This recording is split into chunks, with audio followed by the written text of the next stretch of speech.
After 3ನೇ ತರಗತಿ ಸರ್ಕಾರಿ ಹಿರಿಯ ಪ್ರಾಥಮಿಕ ಶಾಲೆ ಉಳವಿ ಸೊರಬ ತಾಲೂಕು ಶಿವಮೊಗ್ಗ ಡಿಸ್ಟಿಕ್.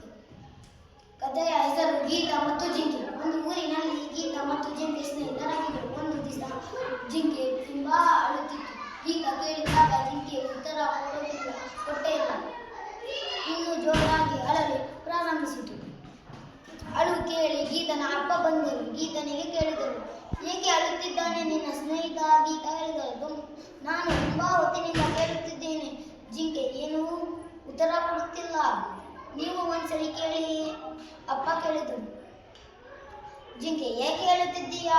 ಜಿಂಕೆ ಹೇಳಿತು, ನನ್ನ ಜೊತೆ ಗೀತ ಆಟ ಆಡಲು ಬರುತ್ತಿಲ್ಲ, ಅದಕ್ಕೆ ನನಗೆ ತುಂಬಾ ಬೇಜಾರಾಗುತ್ತಿದೆ. ಗೀತನ ಅಪ್ಪ ಹೇಳಿದರು, ಒಂದು ಸ್ವಲ್ಪ ಹೊತ್ತು ಆಟ ಆಡ್ಕೋ.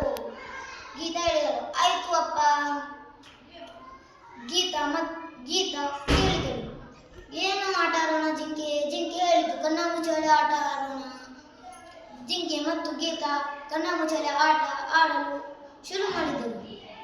ಗೀತ ಒಂದು ದೊಡ್ಡ ಮರದ ಹಿಂದಬದಿ ಅಡಕಿದಳು.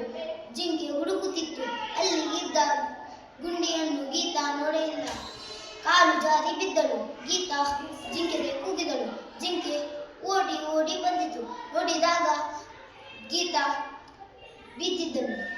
ಗೀತನಿಗೆ ಹೇಳಿತು, ನಾನು ಬಗ್ಗಿ ನನ್ನ ಕೊಂಬನ್ನು ನಿನ್ನ ಹತ್ರ ಇಳಿಸುತ್ತೇನೆ, ನೀನು ನನ್ನ ಕೊಂಬನ್ನು ಹಿಡ್ಕೋ, ನಾ ಮೇಲೆ ಎತ್ತುತ್ತೇನೆ.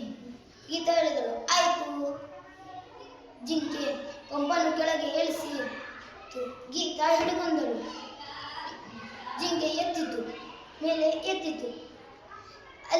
ಅಲ್ಲಿ ಗೀತನ ಅಪ್ಪ ಅಮ್ಮ ಬಂದರು.